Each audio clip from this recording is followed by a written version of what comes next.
ச்சே.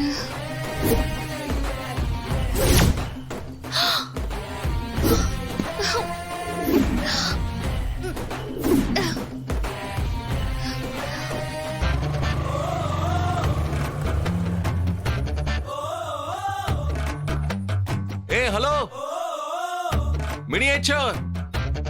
கேட்காமலே போறா.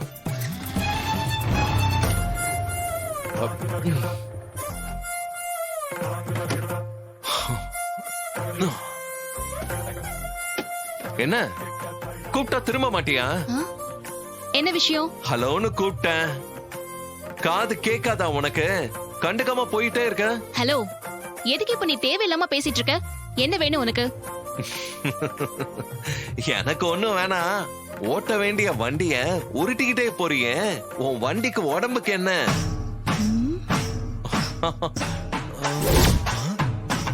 ஓ, பஞ்சர் ஆயிடுச்சா? அடடா, நீ பெரிய கிரியேட்டர் ஆச்சே. காத்தடிக்கிற மிஷின் ஒன்ன மினியேச்சரா பண்ணி கையில வச்சுக்கிட்டா இந்த டைம்ல யூஸ்ஃபுல்லா இருக்குல்ல? ஹலோ, முறைக்காத. It's a joke. ஓ, இதுக்கு பேரு ஜோக்கா? புதுசா கண்டுபிடிச்சிருக்கீங்களோ? அது சரி, சிரிக்க தெரியாத ஆளுகிட்ட ஜோக் சொன்னதும் ஏன் மிஸ்டேக் தான். சரி சரி, லீவ் இட்.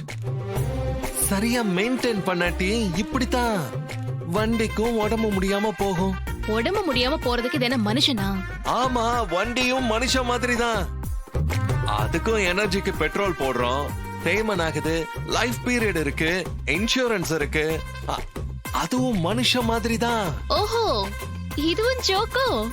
ஜோக்குனா முன்னாடியே சொல்லிடியா?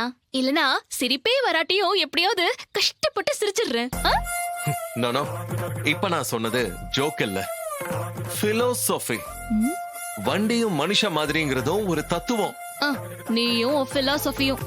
வண்டி ஒன்னும் உன்ன மாதிரி மொக்க ஜோக்கெல்லாம் அடிக்காது. அதே மாதிரி ஒருத்தவங்க கஷ்டத்துல இருக்கும்போது நக்கலும் பண்ணாது.